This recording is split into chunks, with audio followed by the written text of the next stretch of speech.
ছেলেবেলায় নাম ছিল জাভেদ হোসেন। দিল্লিতে জন্ম। বাবা ওস্তাদ হামিদ হোসেন, বিখ্যাত কাওয়ালি গায়ক। ছোট থেকেই গান গাইতেন জাভেদ। গুলাম আলী ছিলেন তাঁর আদর্শ। সেই থেকেই গান গাওয়া শুরু। ছেলে মানুষই করেই গুলাম আলীর নামের সঙ্গে মিলিয়ে নিজের নাম বদলে ফেলেছিলেন। তারপর तू ही मेरी है सारी ज़मीं, चाहे कहीं से चलूं, तुझ पे ही आके रुकूं, तेरे सिवा मैं जाऊं कहाँ, कोई भी राह चुनूं, तुझ पे ही आके रुकूं। তাঁর দরাজ কণ্ঠস্বর, বহুমুখী প্রতিভায় মুগ্ধ শ্রোতারা। সম্প্রতি পুরনো গানের এক অনুষ্ঠানে হাজির হয়েছিলেন কলকাতায়। আনন্দবাজার অনলাইনকে দিলেন একান্ত সাক্ষাৎকার। तो मैंने पाया है खुदा।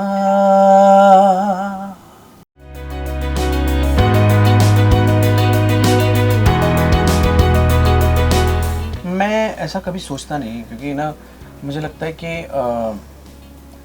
जो लेजेंड्स के जो गाने होते हैं, जब आपको परफॉर्म करने का मौका मिलता है, चाहे वो कोई भी पंचम दा हो या किशोर दा हो या फिर रफ़ी साहब हो या लता जी हो, तो मैं वो जो गाने होते हैं वो उनको अपने तरीके से, अपने अंदाज में परफॉर्म करने की कोशिश करता हूँ, और ना कि उनको कॉपी, क्योंकि वो तो जो कर दिया उन्होंने, वो तो उसको वो अलग ही है।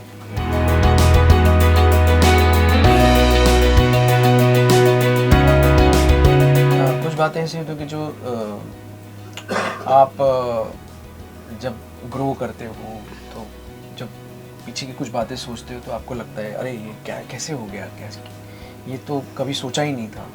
उसी तरह जब जावेद हुसैन की जहाँ से बात की है, तो मेरा ये बचपन का नाम था, और मैंने बचपन में ही वो नाम जावेद अली में कन्वर्ट कर लिया था, बिकॉज मैं उस्ताद गुलाम अली खान साहब का बहुत बड़ा फ़ैन था। उनसे मैं इंस्पायर होकर म्यूज़िक में आया, और उनके म्यूज़िक को सुन के मुझे शौक़ पैदा हुआ।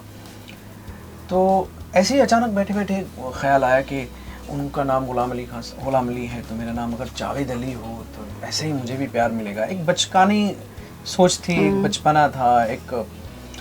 तो जब मैं अब ये सोचता हूँ तो मैंने कहा यार ये कैसे सोच लिया मैंने।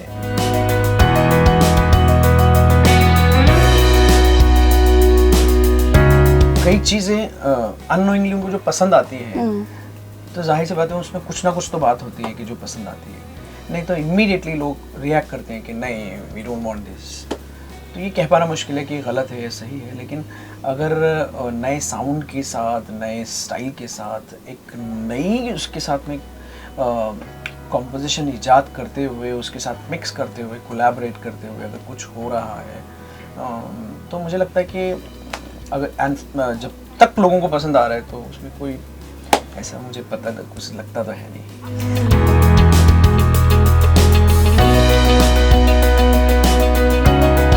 पहले का ज़माना और था, और पहले बहुत सारे लोग एक साथ बैठ के काम किया करते थे, बट बदलते वक्त के साथ में चीज़ें बदलती हैं, स्टाइल बदलता है, पैटर्न चेंज होते हैं, तो बहुत सारे चेंज होते हैं। और मुझे लगता है बदलाव के साथ में बहना और चलना हर इंसान को ज़रूरी है, अदरवाइज़ नहीं तो वो कहीं ना कहीं अटक के रह जाता है। तो ऐसा नहीं है, आज भी कितने अच्छे अच्छे कॉम्पोजिशंस बन रहे हैं। आप देखिए प्रीतम दा के इतने अच्छे अच्छे गाने आते हैं, A.R. रहमान सर के, या फिर आप देखिए अमित त्रिवेदी, मिथुन और विशाल शेखर जी, शंकर एहसान, इतने अच्छे अच्छे कॉम्पोजिशन उनके आते हैं। अब हर गाना तो एक जैसा नहीं बन सकता ना, अलग अलग फ्लेवर होते हैं फिल्मों में। तो ऐसा नहीं है कि आज का म्यूज़िक अच्छा नहीं है, बट और फ्रीक्वेंसी इतनी बढ़ गई है ना गानों की कि ना जब तक आपको एक गाना सेट होते हो, आप पसंद आता है, तब तक दूसरा गाना आ जाता है, फिर आप है ना स्किप होके दूसरी की तरफ चले जाते हो। तो क्वांटिटी बढ़ने की वजह से लाइफ कम हो गई है गानों की।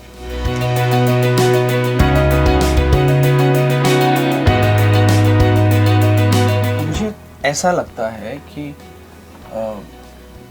कोई भी चीज़ अपने वक्त के साथ बहुत ज़रूरी है। अगर है ना वो वक्त से पहले मिल जाती है ना, तो आप आगे जाके क्या करेंगे? मसलन मुझे आज पूरी दुनिया की सारी चीज़ें आज ही मिल जाए, तो कल मैं क्या करूँगा?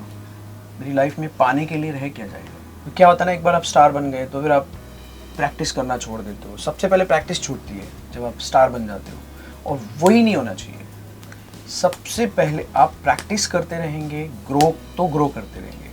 अगर वो छोड़ दिया तो आपको भले है ना एक दिन में सब कुछ मिल गया, नेक्स्ट डे वो आपकी लाइफ में एक वैक्यूम क्रिएट हो जाता है।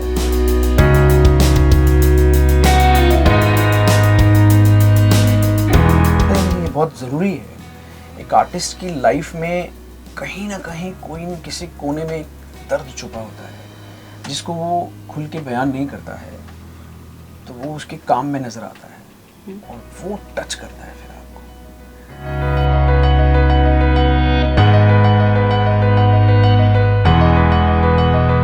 म्यूज़िक के पीछे सोच बहुत ज़रूरी है, और अपनी सोचते रहना चाहिए हमेशा कि मैं क्या करूं, ऐसा कैसे करूं, वॉइस को ऐसा करूं, इस तरह से करूं। मुझे कई गानों के लिए, जैसे कुछ सिंगल्स इंडिपेंडेंट म्यूज़िक में करता रहता हूं, तो मुझे फिल्मों के गाने तो हैं ही ऑफ कोर्स, लेकिन मुझे लोगों के मैसेजेस आते हैं, आपको वॉइस बहुत डिफरेंट साउंड कर रहा है, फला गाने में डिफरेंट साउंड कर रहा है। अगर आप मेरे सिंगल्स इंडिपेंडेंट गाने सुनेंगे ना, तो उन गानों में मैंने बहुत सारे चेंजेस किए अपनी वॉइस के साथ में, तोड़ा मरोड़ा बहुत कुछ किया है, तो आपको अंदाज़ा होगा। तो वो सोच बहुत ज़रूरी है अगर आप ग्रो करते रहना चाहते हैं। बाकी मैं इतना कोई ज्ञानी आदमी नहीं हूँ कि ना मैं सबको ज्ञान दूंगा। मैं खुद एवरीडे सबसे कुछ ना कुछ सीखता रहता हूँ।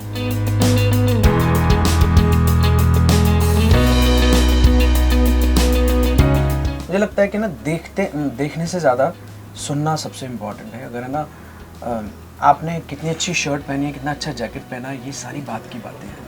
पहली बात ये है कि आप क्या परफॉर्म कर रहे हैं, क्या आपने चप्पल में भी आप चले जाएंगे, अगर आप अच्छा परफॉर्म कर रहे हैं, अच्छा गा रहे हैं, अच्छा डिलीवर कर रहे हैं, तो वो याद रहेगा।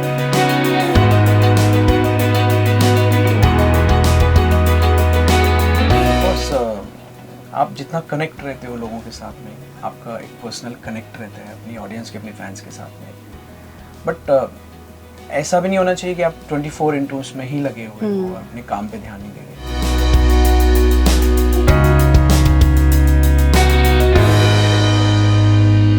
मुझे एक ही सेंटेंस आता है, आमी तुम्हाके भालोबाशी।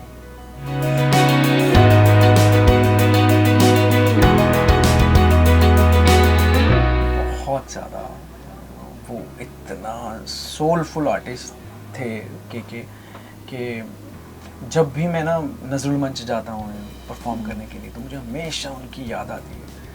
और हालांकि हम बहुत ज़्यादा मिले नहीं हैं, लेकिन जितनी बार भी मिले तो वो इतना मतलब साफ दिल के इंसान था कि जो दिल में है वो होंठों पे है, और उनके गानों में वो साफ वो सफाई दिखती है। और है ना हमेशा हम उनको मिस करते रहेंगे। और मुझे लगता है कि